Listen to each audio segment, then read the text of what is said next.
बहुत अहम सवाल हैं। पहला, अगर आत्मा अजर अमर है जिसकी मृत्यु या जन्म नहीं होता, तो फिर जनसंख्या क्यों बढ़ती जा रही है?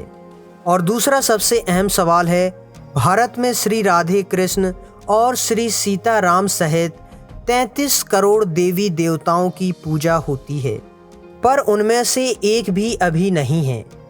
देवी देवताएं थे तो कहाँ थे और अब वो कहाँ हैं? दोस्तों, इन दोनों अहम सवालों के जवाब आपको इस वीडियो में मिल जाएंगे, इसलिए वीडियो को अंत तक ध्यान से देखें।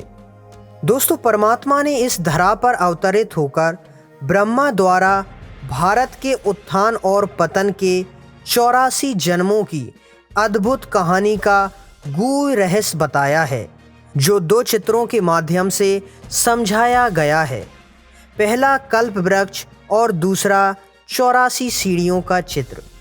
अन्य वृक्षों के बीज तो पृथ्वी के अंदर बोए जाते हैं और वृक्ष ऊपर उगते हैं, परंतु मनुष्य सृष्टि रूपी वृक्ष के जो अविनाशी और चेतन बीज स्वरूप परम पिता परमात्मा शिव हैं, वह स्वयं ऊपर परम धाम में निवास करते हैं।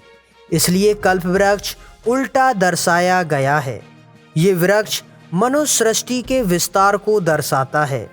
कलयुग के अंत में पुरुषोत्तम संगम युग पर परमात्मा सतयुग का बीजारोपण करते हैं।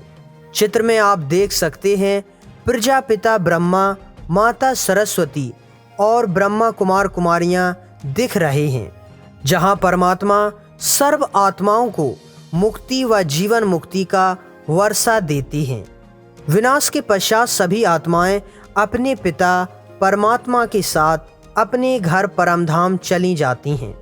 फिर सतयुग की शुरुआत होती है, जहां 9 लाख आत्माएं आती हैं। ये वही आत्माएं नंबरवार आती हैं जो अभी वर्तमान समय ईश्वर की शिक्षाओं से पावन बन सतयुग के लिए तैयार हो जाती हैं। फिर धीरे धीरे समय के साथ साथ आत्माएं ऊपर से नीचे उतरती रहती हैं। दोस्तों, जो आत्माएं नीचे उतरती आती हैं, फिर वो वापस कलयुग के अंत में ही जाती हैं, जब परमात्मा स्वयं लेने आते हैं। तब तक वह आत्माएं यहीं शरीर छोड़ फिर नया शरीर ले अपना पाठ बजाती रहती हैं। इसीलिए जनसंख्या बढ़ती जाती है। फिर अलग अलग धर्म, मठ, पंथ आदि की स्थापना होने लगती है, जो वृक्ष में टाल टालियों और पत्तियों के रूप में दर्शाया गया है।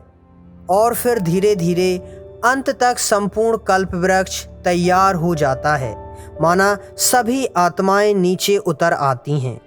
इसके पश्चात कल्प वृक्ष का प्राकृतिक आपदाओं, अंतर्राष्ट्रीय युद्ध और ग्रह युद्धों द्वारा विनाश हो जाता है। दोस्तों, इसी को विस्तार से भारत के उत्थान और पतन के इस 84 जन्मों की सीढ़ी के चित्र में दर्शाया गया है। परमात्मा ने बताया है कि मनुष्य आत्मा 84 जन्म लेती है। वह अपने कर्मों का फल मनुष्य योनि लेकर ही भोगती है, तभी उसकी अनुभूति कर पाती है। जैसे कोई जानवरों की तरह बोझा ढो रहा है, तो कोई बचपन से ही करोड़ों का मालिक है। ये सब कर्मों के आधार पर आत्मा का जन्म मनुष्य योनि में ही होता है, किसी अन्य योनि में नहीं। यही 84 जन्मों की सीढ़ी यहाँ दर्शाई गई है, जहाँ परमात्मा बताते हैं कैसे एक एक जन्म आत्मा सीढ़ी उतरती आती है और पावन से पतित बन जाती है। दोस्तों, कहा जाता है, विनाश काले विपरीत बुद्धि विनश्यन्ति और प्रीत बुद्धि विजयन्ति।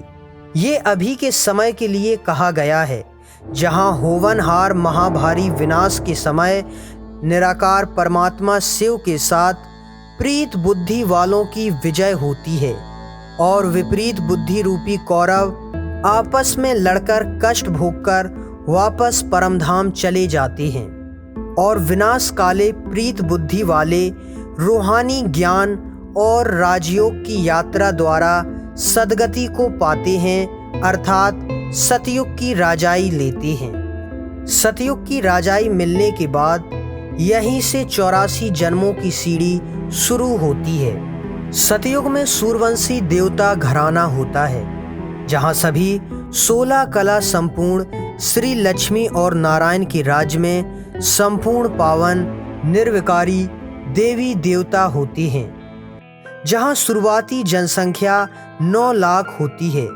यहाँ कभी अकाले मृत्यु नहीं होती, न कोई दुख दर्द बीमारी आदि होती है।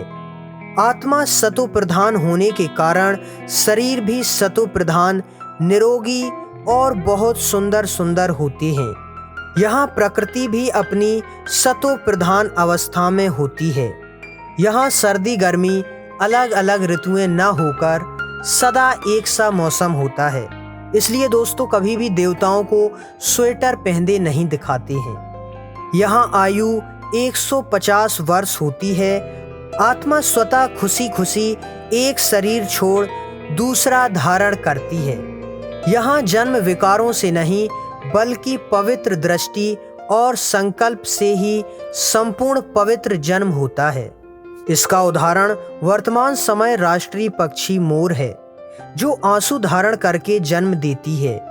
इसलिए श्री कृष्ण के सर पर मोर का पंख दिखाते हैं, जो पवित्रता का प्रतीक है। सतयुग में आत्मा 8 जन्म लेती है, यानी 8 सीढ़ियां उतरती है, जो 1250 वर्ष चलता है। यही स्वर्ग या स्वर्णिम दुनिया कहलाता है, क्योंकि यहाँ महल मकान आदि सब सोने के होते हैं, जहाँ अलग अलग प्रकार के हीरों द्वारा महलों को सजाया जाता है। अब 8 सीढ़ी उतरने के बाद त्रेता युग आरंभ होता है, जहाँ आत्मा की 2 कला कम होकर 14 कला हो जाती हैं। यहाँ चंद्रवंशी क्षत्रिय घराना होता है और श्री राम और सीता के राज्य में सभी सुखी संपन्न रहते हैं। यहाँ भी आत्मा अपनी सतो प्रधान अवस्था में होती है। इसे भी स्वर्ग कहा जाता है।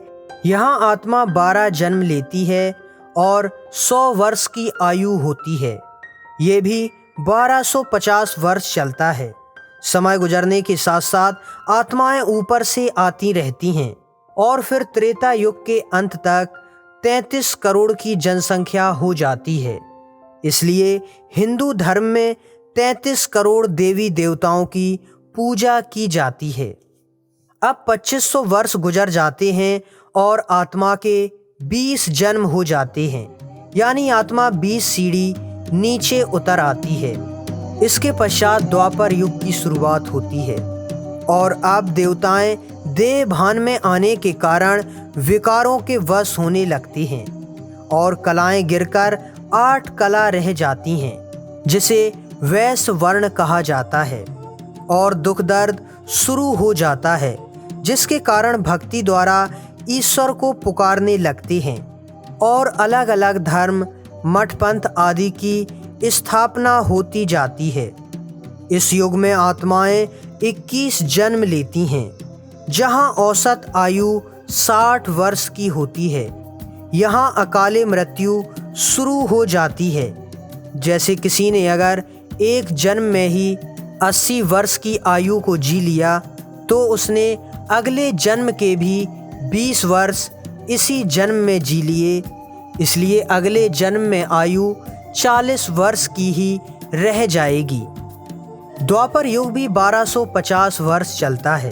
अब आत्मा के 20 जन्म सतयुग के और 21 द्वापर के, माना टोटल 41 सीढ़ी नीचे उतर आती है।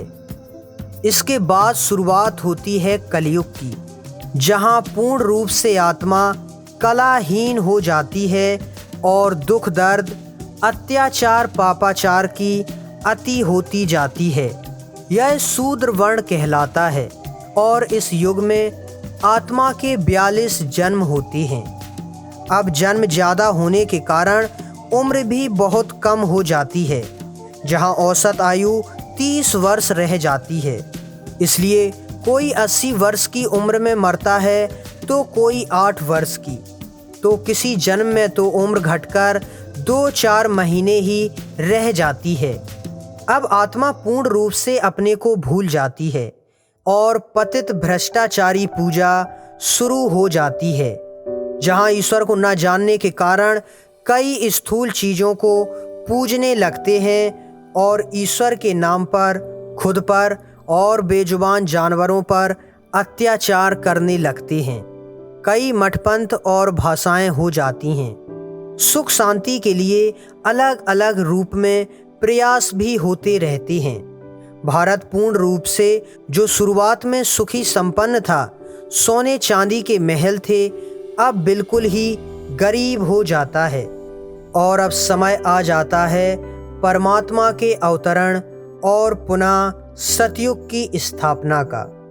तो फिर 1936 में परमात्मा आकर बताते हैं कि तुम ही पूज्य यानी देवी देवताएं थे और अब पुजारी बन गए हो। आपे ही पूज्य और आपे ही पुजारी। एक तरफ परमात्मा इस धरा पर आकर ज्ञान देना शुरू करते हैं और दूसरी तरफ साइंस के द्वारा धरती के विनाश की सामग्री तैयार होती जाती है, बॉम्ब्स, मिसाइल, बारूद आदि। जहां एक तरफ परमात्मा ज्ञान दे स्थापना का गुप्त कार्य कर रहे होते हैं, वहीं दूसरी तरफ मनुष्य आत्माएं और प्रकृति अपने तमो प्रधान स्टेज के चरम पर पहुंचती जाती है। अब आत्माएं 83 सीढ़ियां उतर आती हैं और आज हम और आप अपने अंतिम सीढ़ी यानी अपने अंतिम जन्म 84वें जन्म में हैं और अगला जन्म अब सतयुग में होगा, कलयुग में नहीं, क्योंकि विनाश सामने खड़ा है, माना बहुत जल्द होने वाला है। इसलिए जितना समय बचा है ईश्वर की शिक्षाएं ले, उन्हें याद कर पवित्र बने तो अंत में होने वाले कष्टों से बच जाएंगे। दोस्तों, उम्मीद है कि आपको वीडियो के शुरुआत में पूछे गए प्रश्नों का उत्तर मिल गया होगा। अंत समय तक सभी आत्माएं धरती पर उतरती आती हैं, इसलिए जनसंख्या बढ़ती जाती है और जो देवी देवताएं थे वो सीढ़ी उतरते उतरते आज यहीं पतित मनुष्य के रूप में खुद की ही पूजा कर रहे हैं, जिन्हें फिर से पावन बनाने और वापस घर ले जाने परमात्मा आए हुए हैं। ब्रह्मा कुमारी इसके 7 दिन के कोर्स में ये 5वां पार्ट था जो मैंने आपसे साझा किया। उम्मीद है आगे 2 पार्ट और भी हैं जिन्हें आप सुनना चाहेंगे। ओम शांति।